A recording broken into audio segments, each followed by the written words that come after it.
coração te pertence. Meu coração te pertence. Meu coração te pertence. Meu coração te pertence. Pois tudo que eu sou, o que eu quero ser, que eu planejo ser, pertence a ti, só a ti, Deus.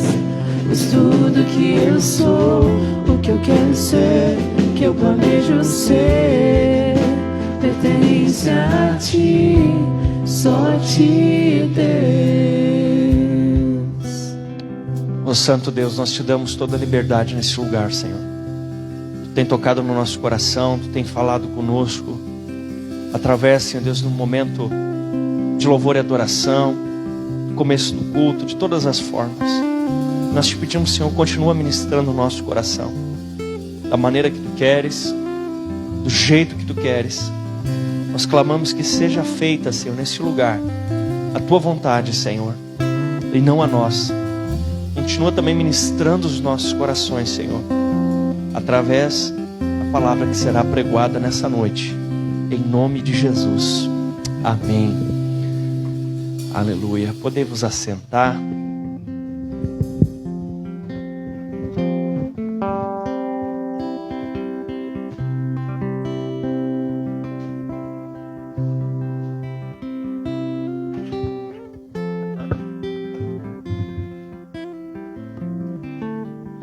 Glória a Deus, queridos.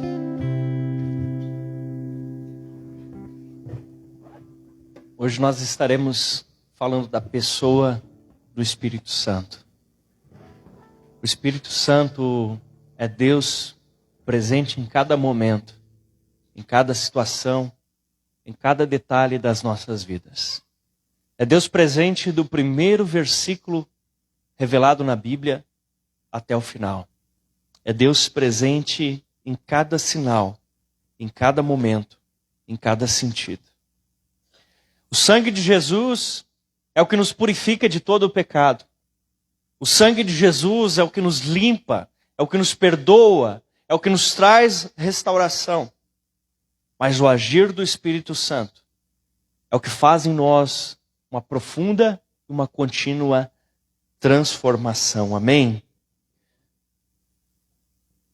Nós estudamos naquela semana do batismo nas águas um pouco sobre como as coisas que aconteceram no Antigo Testamento, elas são uma sombra das coisas que viriam. Como as coisas que aconteceram no Antigo Testamento, elas nos davam uma ideia de coisas que viriam a acontecer no Novo. E nós falamos a respeito da escravidão no Egito, que ela nos lembra a vida da pessoa antes da conversão. Guarda aí, escravidão no Egito, vida antes da conversão. E nós falamos e comparamos atravessar o Mar Vermelho, que quando Moisés é usado por Deus e o mar se abre e eles atravessam a pé enxuto, nós comparamos com o batismo nas águas, amém? Um batismo nas águas. E quando eles entram no deserto, nós então vamos seguir desse ponto, falando a respeito da vida do novo convertido. A verdade é que quando eles eram escravos dentro do Egito, não somente eles que apanhavam e faziam trabalhos forçados é que eram escravos. Moisés, vivendo no palácio real, Moisés também era um escravo. Bastou um dia que Moisés rezou fora de cartilha. Bastou um dia que Moisés não fez aquilo que os seus donos, digamos assim, queriam, para que quisessem colocar ele já na cadeia. E assim é com as pessoas. As pessoas que ainda não nasceram de novo, as pessoas que ainda não entregaram a vida para Jesus, as pessoas nas quais o Espírito Santo de Deus ainda não mora. Quer estejam elas padecendo em sofrimento ou desfrutando dos prazeres da carne, das coisas desse mundo, de um jeito ou de outro estão escravas. Porque muitas vezes o nosso pensamento é que a pessoa que não está em sofrimento está bem. Porém, não é verdade. Moisés estava no palácio, mas era escravo. Diga para a pessoa do seu lado, Moisés estava no palácio, mas era escravo. Porque viver o bem ou viver mal dentro daquilo que são os padrões deste mundo não quer dizer que você está agradando ou desagradando a Deus. Tanto Moisés como eles eram escravos. A Bíblia diz em Colossenses 2,17, essas coisas são sombra do que haveria de vir. A realidade, porém, encontra-se em Cristo. E aí, como muitos foram batizados algumas semanas atrás, quem é que foi? Levanta a mão, deixa eu ver, aleluia! Quando eles passam por aquele mar vermelho aberto, eles saem da escravidão, representa o cristão, ele se converte, ele entrega a vida para Jesus, ele é batizado nas águas, e aí quando ele sai daquela vida debaixo do jugo de Satanás, ele chega, aonde eles chegaram? No deserto. Poxa, pastor, era para dizer que eles chegaram em Canaã, a terra prometida, aleluia. Não, eles chegaram no deserto.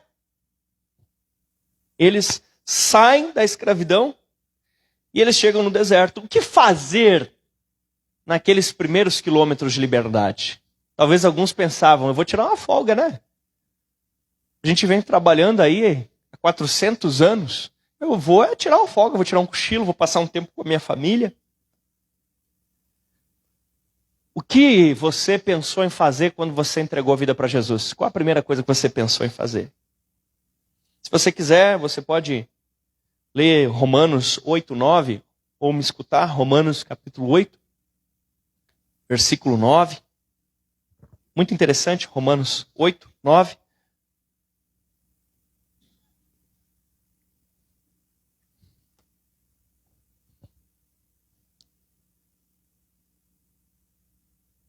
Diz assim, entretanto, vocês não estão sob o domínio da carne, mas do Espírito.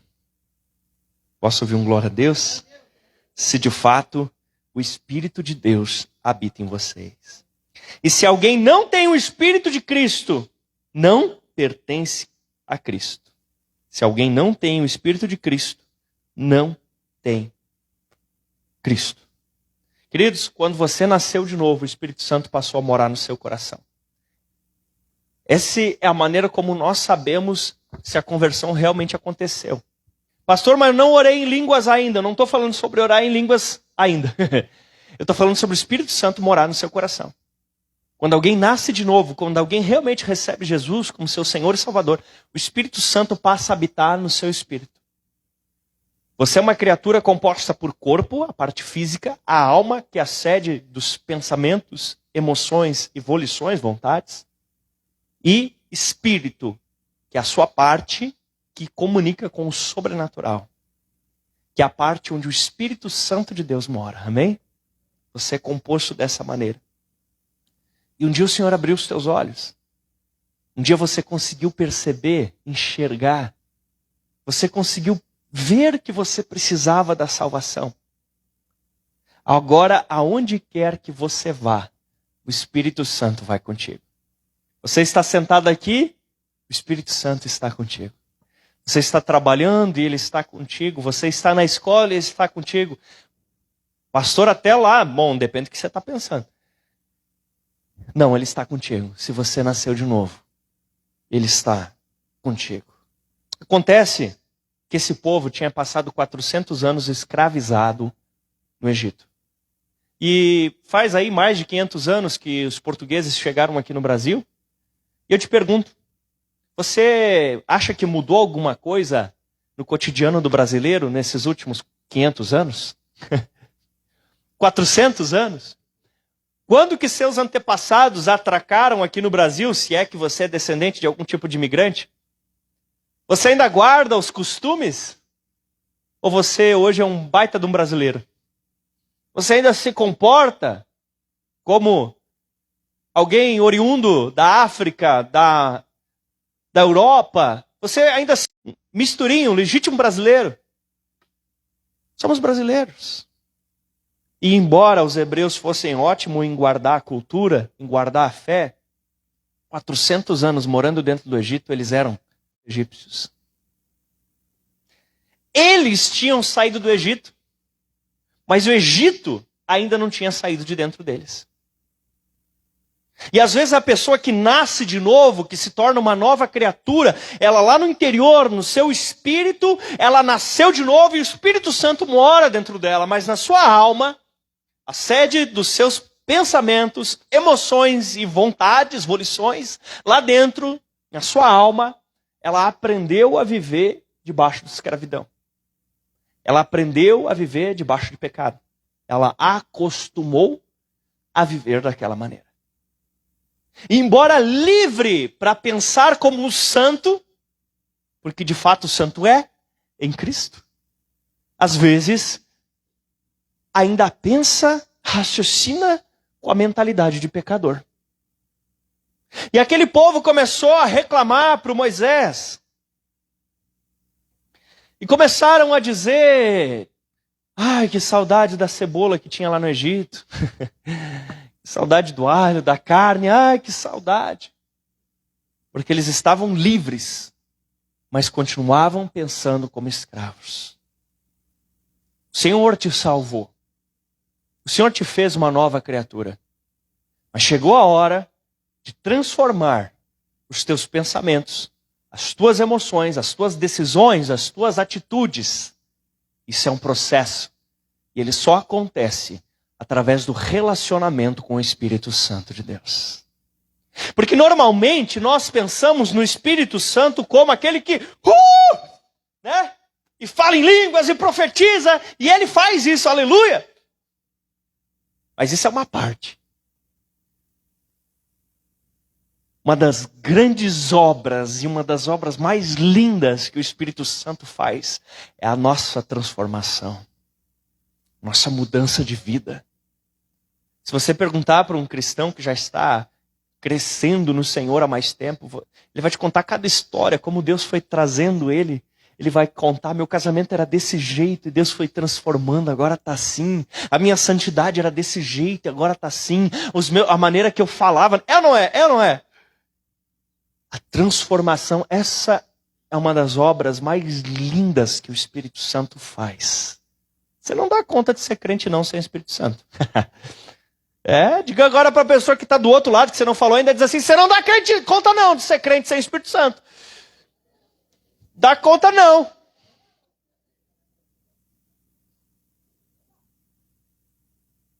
E quer ver? Eles saem naquele deserto, e o deserto, durante o dia, é uma areia escaldante, e durante a noite, um vento congelante. E Deus manda uma coluna de nuvem durante o dia e uma coluna de fogo durante a noite. Suponho eu, talvez esteja errado, mas aparecia aquela coluna de novo, eu acho que os camaradas se escondiam atrás da sombra da nuvem. Para aguentar o calor do deserto. E de noite aquela coluna de fogo dava uma aquentadinha, com certeza, no meio deles também. O Espírito Santo está contigo para te refrescar nas horas difíceis e quentes das provações e para te aquecer no frio das adversidades dessa terra. Porque ainda que ninguém esteja perto em algum momento, Ele está contigo. Ele está contigo. Muitas vezes, o novo convertido, ou o cristão que talvez até já está há tempo na igreja, mas ainda não cresceu em uma ou outra área, ele vive uma ambiguidade de sentir a fome e a abstinência das coisas da velha vida, sem ainda desfrutar dos prazeres da nova. Eles sentiam saudade das coisas do Egito, mas Deus fazia chover pão do céu, e eles ainda não tinham prazer nesse pão. E Cristo disse: eu sou o pão vivo que desceu do céu. Eles tinham saudade do prazer da carne que desfrutavam no Egito, mas não tinham ainda prazer no pão vivo que descia do céu. E às vezes a pessoa começando na sua caminhada de fé, ela ainda sente um pouquinho de lembrança das coisas que viveu e ainda não aprendeu a sentir prazer em viver em santidade. Nesse momento, não murmure, não reclame. A sua alma está em processo de transformação. A Bíblia diz: aquele que começou a boa obra há de terminá-la até o dia de Cristo Jesus. Deserto, ele é um lugar de transição e de intensidade. Um fato perturbador é que quando eles saem do Egito, eles podiam fazer aquela trajetória em 40 dias ou em 40 anos. Qual era o propósito de Deus para eles? Você acha que Deus queria que eles ficassem 40 dias ou 40 anos? Querida, existe uma diferença entre a vontade permissiva e a vontade original. A vontade original de Deus, com certeza, é que eles atravessassem 40 dias. Mas Deus lhes permite ter escolhas e, pasmem, sofrer as consequências das suas decisões. A Bíblia chega a dizer: ninguém ao ser tentado diga sou tentado por Deus, porque Deus a ninguém tenta. Eu caí porque Deus estava me provando. Que você caiu porque você decidiu. Não foi que Deus estava te provando, não põe a culpa do teu pecado em Deus. Eles com certeza poderiam ter feito em 40 dias. Mas eles fizeram em 40 anos. Eu quero te dizer que se você é um cristão, Deus deseja fazer um processo de transformação radical na sua alma, ajudando você a mudar valores, a perceber que coisas que você dava tanta importância no passado, no fundo, elas não valem tanto a pena assim. E outras que talvez você nem considerava são de extrema importância. Ele quer mudar a sua vida. Mesmo no deserto, o cuidado de Deus estava presente. Mesmo no deserto, o maná de Deus, o milagre de Deus acontecia. Ei, talvez você esteja passando por algum deserto, mas olha ao seu redor e você vai ver que está cheio de milagres de Deus. Você que está passando por um deserto, ter conseguido chegar hoje à noite aqui já é um milagre de Deus. Você que assiste, conseguir assistir já é um milagre de Deus. Você nunca mais estará sozinho. O deserto era um ambiente inóspito, ou seja, um ambiente inapropriado para a vida. E o mundo que jaz no maligno também o é. Porém, o Senhor faz os seus milagres e cuida de você. Amém? Eles passam 40 anos lá.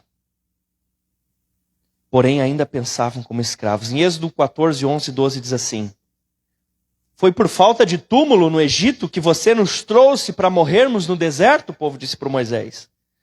O que você fez conosco, tirando-nos de lá?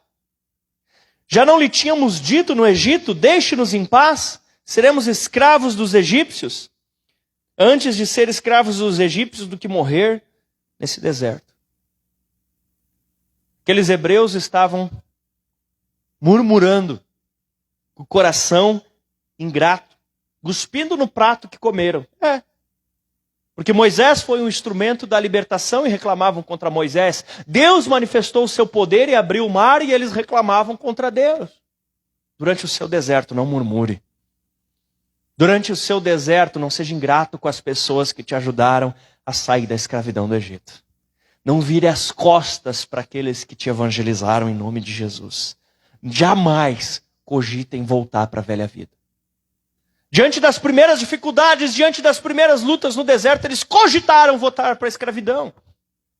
Isso nunca mais. A Bíblia diz em 2 Pedro 2,22, confirma neles que é verdadeiro o provérbio, o cão voltou ao seu vômito, e ainda, a porca lavada voltou-se a revolver na lama. Pastor, você está me chamando? Não, eu não disse nada. Se serviu o chapéu, foi você que interpretou. Por isso, a palavra ela nos orienta a experimentar um processo de transformação da nossa alma. Porque como disse em 2 Coríntios 5,17, o seu espírito você já é uma nova criação. Você já é novo, você já é santo. A sua alma, que era acostumada com o Egito, tem que reaprender a viver debaixo da graça de Deus. Romanos 12:2 diz: não se amoldem ao padrão desse mundo, mas transformem-se pela renovação da sua mente, para que sejam capazes de experimentar e comprovar qual é a boa, perfeita e agradável vontade de Deus. Porque Deus sim deseja te levar para o céu, mas ainda antes disso Ele deseja te dar uma experiência de uma vida cristã vitoriosa nessa terra. Ele não quer que você se converta e morra lutando contra o mesmo pecado. Ele quer te dar a paz da santidade. Existe uma paz na santidade que coisa nenhuma é comparável. Existe uma alegria na santidade que coisa nenhuma é comparável. Na vida do cristão, o pecado não somente atrapalha a sua relação com Deus, ele tem efeitos colaterais. Ele entristece, ele atrapalha. E a santidade é boa demais. Aleluia. Glória a Deus. Aquele povo vagou 40 anos no deserto e morreu, quando que Deus tinha que caminhar 40 dias e viver 100. O que Deus quer para você? Canaã representava a vida cristã vitoriosa, a terra que mana leite e mel. Viver um cristão, como a Bíblia diz, era isso que Deus tinha para eles. O que foi determinante para que não entrassem? Murmuração.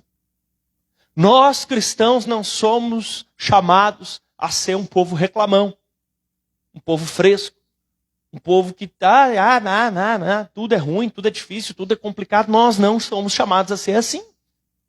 Amém? Nós não somos. Não somos chamados a ser assim. Eles reclamavam de tudo. Eles diziam: e agora vamos morrer de fome? Deus fazia chover pão do céu. E agora não tem carne? Deus fazia chover codorna. E agora vamos morrer, não tem água? Deus fazia sair água da rocha. A rocha que já simbolizava Cristo. E eles reclamavam, reclamavam, reclamavam.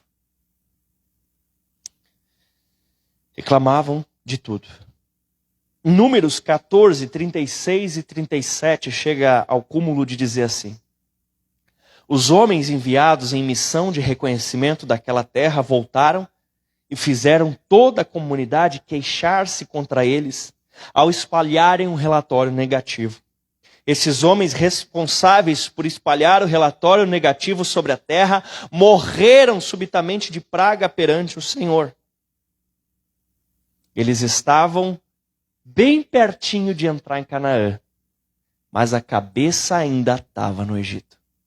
Eles estavam bem pertinho de desfrutar as maravilhas de ser um cristão vitorioso, mas a cuca não tinha mudado ainda. Ainda pensavam como escravos. A mentalidade de escravo é pequena, é de escassez, é de derrota, é de fracasso, é de morte, é de incredulidade, é murmuradora, é ingrata, ela é negativa. Mas a mentalidade que o Espírito Santo gera em nós, ela é de fé, ela é de prosperidade, ela é de conquista, ela é de sucesso, ela é criativa, ela é positiva, amém? Ninguém sai do deserto com murmuração. Tá ruim? Reclamar só piora. Ninguém sai do deserto com murmuração. Todos os murmuradores morreram no deserto. Todos os que só ficavam reclamando de tudo, reclamando de Deus, reclamando de Moisés, reclamando de tudo, todos eles morreram, porque com murmuração não se sai do deserto. Quer sair do deserto, meu irmão? Fecha a boca. Agora, se tu for abrir ela, que seja para falar alguma coisa boa. Amém? E nisso eu não estou falando para você esconder seus sentimentos, eu não estou falando para você esconder as lutas, as dificuldades. Liga aqui com o texto que você vai entendendo. Estou falando de reclamar contra Deus, entende? Não estou falando de admitir problemas. Admitir problemas é uma coisa boa. Eu estou falando de ser murmurador, isso é diferente. Ninguém sai do deserto com murmuração. Antes, nós saímos caminhando debaixo da nuvem e atrás da coluna de fogo. Sair do deserto, seja cheio do Espírito Santo. Quer sair do deserto? Seja cheio do Espírito Santo. A Bíblia compara o Espírito Santo a uma pomba, algo sensível. O pecado afasta, a maldade afasta, a murmuração afasta. Mas as ações de graças, a bondade, as boas atitudes, a fé atrai. Seja cheio do Espírito Santo. Chega um momento que eles continuam caminhando no deserto e eles precisam de algum sinal de Deus. Eles já tinham praticamente abandonado a fé por um todo, pouquíssimas pessoas ainda estavam fiéis a Deus. Como que um povo assim poderia entrar na tal da terra prometida? E aí, Deus precisa lembrar eles de uma aliança. E essa parte é muito legal. Deus fala para Moisés que ele deveria fazer uma serpente de bronze. Olha só que interessante. Deus fala para Moisés que ele deveria fazer uma serpente de bronze. Por que que Deus manda isso? Porque o povo estava tão reclamão que tinha vindo umas cobras picar eles. Essas cobras, serpentes abrasadoras, vinham e picavam eles e o povo estava morrendo. E Deus diz para Moisés, faça uma cobra de bronze. Pega um pau. Fica essa cobra aí num pau e levanta. Quem olhar para a cobra vai ficar curado.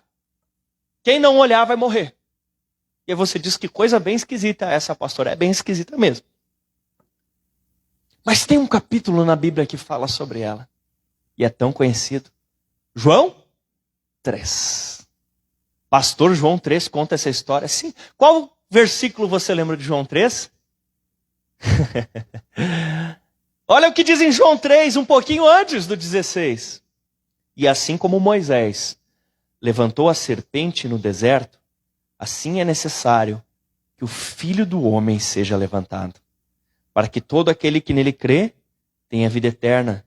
Porque Deus amou o mundo de tal maneira, ou seja, amou o mundo da mesma maneira, fazendo o que Moisés fez com a serpente, ele fez com Cristo. A serpente simbolizava o mal, a maldade. E Moisés pegou a serpente, colocou no madeiro e levantou para que quem olhasse recebesse a cura. E Deus agora faz a mesma coisa. Ele ama o mundo de tal maneira, ele pega seu filho e transforma Jesus na representação de todo o pecado. Deus pega Jesus santo e coloca todo o pecado sobre ele, que nem Moisés fez com a serpente. Qual era o problema que eles tinham? Cobra picando. O que Moisés fez? Uma cobra de bronze. Qual era o problema da humanidade? O pecado. No que o Pai transformou Jesus? Na figura do nosso pecado. E o que Moisés fez? Levantou no madeiro. O que Deus fez? Pregou Jesus numa cruz. E agora quem olhava para ele não morria da picada da cobra. E agora quando você olha para Jesus, você não morre por causa dos seus pecados. Deus amou o mundo de tal maneira. É dessa maneira que ele amou. Quando você olha para Cristo, você lembra da aliança. Aquele povo estava quase que totalmente desviado e ia morrer. Mas quando eles olharam para a serpente de bronze, eles lembraram da aliança com Deus e foram salvos. Por mais que no deserto esteja difícil, esteja complicado, quando estiver difícil você manter a santidade, olhe para a cruz. Porque Deus te amou de tal maneira, Deus te amou dessa maneira, que todos os seus erros e fracassos e pecados Ele pendurou na cruz. Deus te amou de tal maneira. Aleluia! Deus te amou de tal maneira. E eles naquele deserto, eles olham para a cruz. Eles olham para a serpente que está lá, que era um símbolo de Cristo. E assim, eles recebem o alívio das picadas. Aquele povo então se aproxima um pouco mais. E eles agora já conseguem enxergar Canaã. Mas antes de chegar a Canaã, tinha uma última barreira natural, o Rio Jordão. O Rio Jordão estava numa época de cheia. Hoje em dia ele está meio mirradinho, mas naquela época estava numa época de cheia, estava bem grande. E como que eles iam transpor aquele rio, com mais de 2,5 milhões de pessoas, bens e rebanhos, como que eles iriam atravessar com crianças? E aí Deus faz com que as águas do rio se sequem, se acumulem em outro lugar. Os sacerdotes vão na frente com a arca da aliança nas costas. E eles atravessam aquele rio. Pastor, se o atravessar do Mar Vermelho representava o batismo nas águas, o atravessar do Rio Jordão representa o quê? O batismo no Espírito Santo. O batismo. Mas pastor, você não falou que o Espírito Santo já mora em nós quando nós recebemos Jesus? Sim. Tenho explicado que uma coisa é quando nós tomamos a água. Agora a água está dentro de mim. E se a água sair de dentro de mim, eu morro.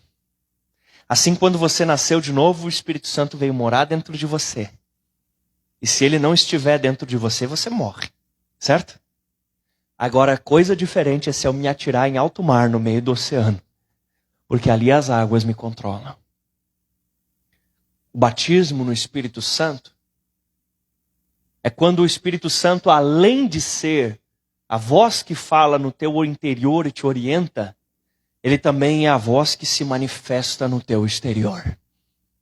E como ele se manifesta? Aí sim, com línguas, profecias, curas e tantas outras coisas, amém? E eles atravessam então e saem do deserto e adentram na terra da promessa. Deixa eu te dizer uma coisa. Sai do Egito quem come do cordeiro, mas entra em Canaã quem bebe do Espírito. A salvação nos é dada pela fé em Cristo, mas a vida cristã vitoriosa nós desfrutamos pós-batismo no Espírito Santo. Quando um revestimento de poder para servir ao Senhor vem sobre nós, e podemos atingir a plenitude do propósito para o qual fomos criados. Amém?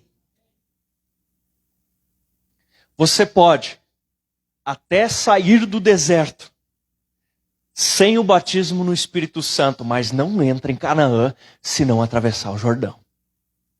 A vida cristã vitoriosa é para quem cresce na intimidade com o Espírito Santo de Deus. E aí, logo depois de atravessarem, eles precisam renovar o seu pacto com Deus. E eles praticam a circuncisão, que era uma marca no corpo que os homens faziam em relação à sua aliança com Cristo. E nós, quando recebemos o batismo do Espírito Santo, buscamos com mais afinco ainda a santidade, amém? Os homens já estão aliviados, estavam tudo tenso aqui quando eu comecei a história. Deixa eu te dizer uma coisa que talvez possa te parecer escandalosa num primeiro momento. O que a união com Cristo representa para o perdido, o relacionamento com o Espírito Santo é para o salvo. Eu vou repetir e explicar. O que a união com Cristo representa para o perdido, o relacionamento com o Espírito Santo representa para o salvo a única esperança. Como assim? A pessoa está perdida, a pessoa está vivendo em pecado. Qual é a única esperança que ela tem? Entregar a vida para Jesus. Certo? Certo. Uma vez que ela foi salva, ela está buscando viver em santidade, mas está difícil. Ela está buscando entender a Bíblia, mas está difícil. Está buscando servir a Cristo, mas está difícil. Qual é a única esperança para ela, de fato, conseguir andar em santidade, servir a Deus, ganhar vidas para Jesus? Relacionamento com o Espírito Santo. Amém? Então, assim como um dia teus olhos foram abertos, e você buscou Jesus para te salvar, e continua amando Ele desde então, essa é a hora de você receber essa revelação. E entender que uma vida cristã vitoriosa só se dá através de intimidade, de relacionamento com o Espírito Santo de Deus. Amém? Você precisa disso. Só Ele pode te conduzir num crescimento intenso, além daquilo que você imaginava. Então eles comemoram a Páscoa. E sabe o que acontece depois que eles atravessam o Jordão? Eles entram na terra prometida, eles praticam a circuncisão, eles fazem a festa da Páscoa em honra a Deus. Sabe o que acontece? Para de chover maná. Para de chover maná. Milagre de cair comida do céu termina. Ô pastor, mas daí complicou. Agora que eles estão conseguindo, agora que eles estão se endireitando, aí acaba o milagre. Calma. O milagre de cair comida do céu termina. Mas o milagre de produzir comida começa. Milagre de cair comida do céu termina, mas o milagre de produzir comida começa. Porque quando você se torna um cristão vitorioso, você não recebe tudo caído do céu na sua mão. Você agora passa a ser alguém que provê alimento para aqueles que estão ao seu redor.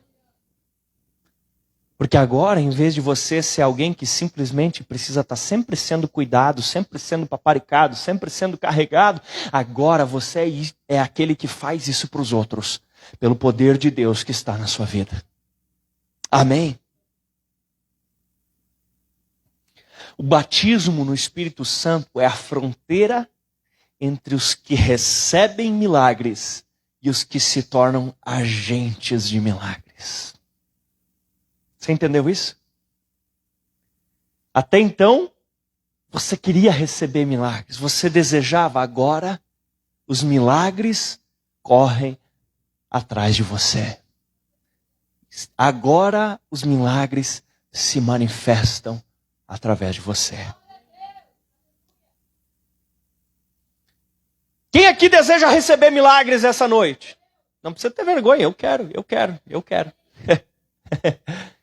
Mas sabe de uma coisa?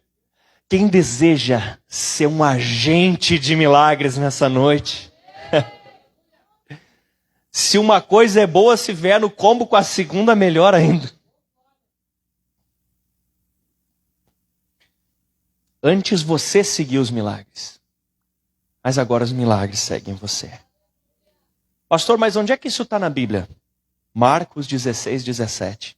Estes sinais seguirão aqueles que creem. Estes sinais seguirão aqueles que creem. É o meu nome, expelirão demônios, falarão novas línguas, pegarão serpentes, e se alguma coisa mortífera beberem, não lhes fará mal algum, e se impuserem as mãos sobre os enfermos, estes ficarão curados. Como é que é? Antes, você corria atrás do milagre. Quando entra em Canaã, os sinais te seguem. Glória a Deus. Por onde você passa, depois do batismo no Espírito Santo, os sinais te seguem. Glória a Deus. Glória a Deus. A última barreira que restava antes de fato eles poderem consolidar essa entrada em Canaã se chamava Jericó.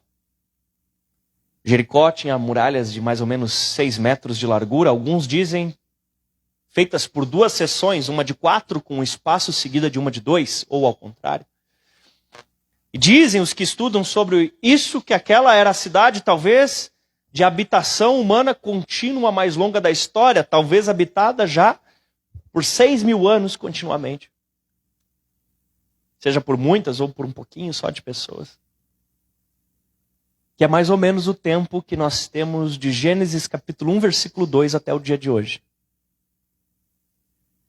E eles então, quando se deparam diante daquelas muralhas, não havia arma bélica que as pudesse derrubar. Pastor, o que isso quer dizer? Que então quando você entra na vida cristã vitoriosa, às vezes você encontra muralhas diante de você. Lutas, adversidades. Você foi batizado no Espírito Santo, mas tem coisas que parece que não tem o que você faça que resolva. Às vezes é a conversão de um parente, às vezes é um problema financeiro, às vezes é uma situação no casamento. Você olha para aquelas muralhas e diz, não tem nada no mundo que possa derrubar. E naqueles dias tinha ou não tinha algo nesse mundo que podia derrubar as muralhas de Jericó? Até onde eu saiba, não tinha. Mas quando o Espírito Santo te toma, ele te dá uma coisa chamada estratégia. Eles começam a rodar 1 vez, 2 vezes, 7 dias, e no 7º rodeiam 7 vezes. E aí, como bom crente pentecostal, eles prendem o griteiro na volta daquelas muralhas. E as muralhas caem. E eles consolidam a entrada. Isso nos mostra que a conquista de Caxias do Sul, nosso braço não alcança. Mas essas muralhas podem ser derrubadas pela estratégia e o poder do Espírito Santo. Isso mostra que aquele teu parente que não converteu ainda, aquela situação, aquilo que para você parece uma muralha intransponível, talvez seja de fato intransponível aos olhos humanos. Mas o Espírito Santo fala contigo e ele te dá estratégia. A estratégia pode parecer doida, pode parecer sem fundamento, mas funciona quando você obedece. Aleluia. É poder sobrenatural de Deus que vai derrubar as barreiras, que vai fazer até o mais incrédulo, porque diz João 16:8, quando ele vier, convencerá o mundo do pecado, da justiça e do juízo. Aleluia. Quem quer atravessar o Jordão hoje? Gostaria de chamar a equipe de louvor e também o Douglas e a Tássia aqui, por gentileza. Quem deseja se tornar um agente de milagres? Ixi. Quem deseja se tornar um agente de milagres? Ele já mora dentro de você, dentro do novo nascimento. Lembra? Mas é hora de você se tornar uma fonte da qual jorra dessa água sobre os outros. Podem vir aqui, por gentileza. Agora, Ele quer te dar ferramentas para trabalhar. Convido você a